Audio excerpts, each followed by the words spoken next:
Gram-negative bacteria, structure, and its importance. The parts highlighted here in the presentation are outer membrane, lipopolysaccharide, periplasmic space, peptidoglycan layer, cell membrane, porins, capsule, flagella, and pila or the fimbriae. The first one is the outer membrane.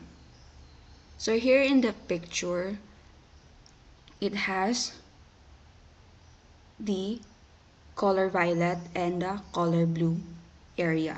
So it acts as a barrier and contains the LPS. The violet part is the LPS.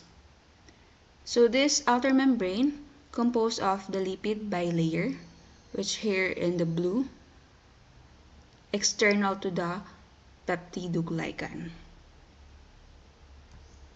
And it contains the lipopolysaccharides or the LPS. And the porins, which appear as green over here, or the porin channels. The functions of this outer membrane is for protection against antibiotics and detergents. So actually, it is the first line of defense of a gram-negative bacteria. And it controls intrinsic antibiotic resistance and controls molecules entry via porins. The next one is the lipopolysaccharide.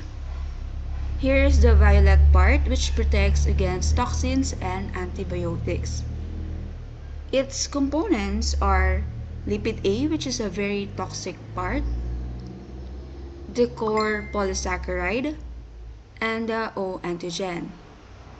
And the functions of this LPS is just to release an endotoxin and use in serotyping because it contains the O antigen. The next one is the periplasmic space, which appear here as the dull green. So it contains enzymes and other proteins. So this is the space between the outer membrane and the plasma membrane. And the functions of this space is for site for processing of nutrients because it contains a lot of digestive enzymes. It is used for detoxification because it has a lot of transport proteins, and for antibiotic resistance because it contains the enzymes beta-lactamases. So it would be your second line of defense. The next one is the peptidoglycan layer. This one provides shape and structural support. So in our picture, it actually looks like a hollow blocks. And it is thinner compared to gram-positive bacteria. That's why it doesn't retain the dye violet or purple. And it only take the safranin counter stain. The functions of this peptidoglycan layer is for bacterial shape and for protection against osmotic pressure and for structural support. The next one is the plasma membrane, also known as the cell membrane. It controls movement of substances into the cell. So it is the innermost phospholipid bilayer beneath the cell wall.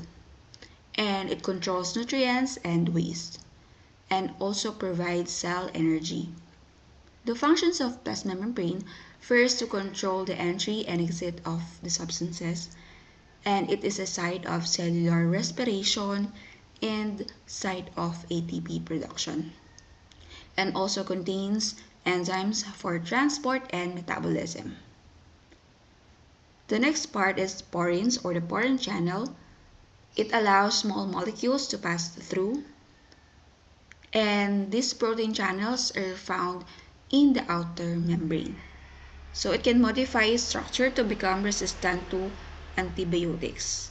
So functions, first, it can be permeable to small molecules, nutrients, and some antibiotics, and regulates what enters the cell. The next one is the capsule. It's the light green over here. So it is the protective outer glycocalyx layer. And this protective outer covering is made up of polysaccharides. The functions, first is to prevent phagocytosis. Second, increases virulence. And the last one is the pila or the fibri. So these are the short hair-like structures for attachment to surfaces in other cells, or known as the short hair-like projections.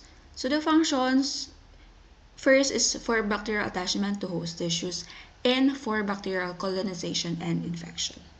And also some of these are sacs pili, which is used for conjugation, which can distribute antibiotic resistance genes. The next one is the flagella.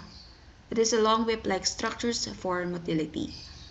So it is used for movement and for bacterial movement, for pathogenicity. And that's all. Thank you for watching.